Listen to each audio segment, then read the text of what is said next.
नमस्कार। भारतवर्ष का गौरवशाली इतिहास यूट्यूब चैनल में आप सभी का हार्दिक स्वागत है।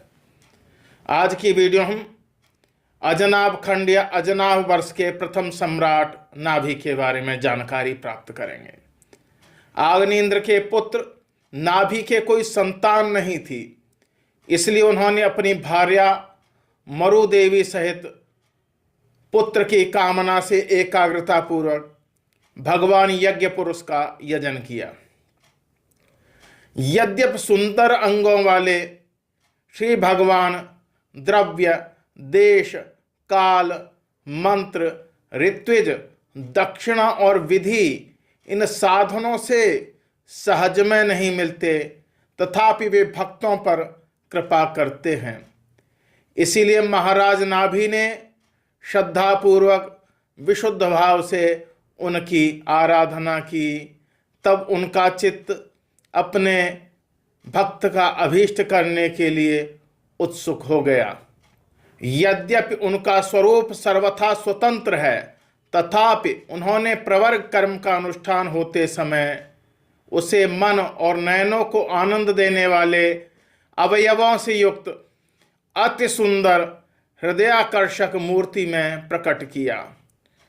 उनके श्रीअंगों में रेशमी पीतांबर था, वक्षस्थल पर श्रीवत्स का चिन्ह सुशोभित था, भुजाओं में शंख, चक्र, गदा, पद्म आदि धारण किए हुए थे तथा उनके गले में वनमाला और कौस्तुभमणि शोभायमान थी। ऐसे परम तेजस्वी चतुर्भुज मूर्ति पुरुष विशेष को प्रकट हुआ देखकर ऋत्विज, सदस्य और यजमान आदि सभी लोग आह्लादित हुए। फिर सभी ने सिर झुकाकर अत्यंत श्रद्धापूर्वक प्रभु की अर्घ्य द्वारा पूजा की और ऋत्विजों ने उनकी स्तुति की। ऋत्विजगण भगवान की स्तुति करते हुए कहते हैं कि प्रभो, आपके गुणगणों का गान परम मंगलमय है। आप साक्षात परमेश्वर हैं। स्वर्ग, अपवर्ग आदि ऐसी कोई वस्तु नहीं जिसे आप न दे सकें। हमारे यजमान ये राजर्षि नाभि संतान को ही परम पुरुषार्थ मानकर आपके ही समान पुत्र पाने के लिए आपकी आराधना कर रहे हैं। अजनाब खंड के अधिपति राजर्षि नाभि के पूज्य ऋत्विजों ने प्रभु के चरणों की वंदना करके जब स्तुति की, तब देवश्रेष्ठ हरि ने करुणावश इस प्रकार कहा। ऋषियों, बड़े असमंजस की बात है। आप सत्यवादी महात्मा हैं। आपने मुझसे यह बड़ा दुर्लभ वर मांगा है कि राजर्षि नाभि के मेरे समान पुत्र हो। मुनियों, मेरे समान तो मैं ही हूँ, क्योंकि मैं अद्वितीय हूँ। तो भी ब्राह्मणों का वचन मिथ्या नहीं होना चाहिए।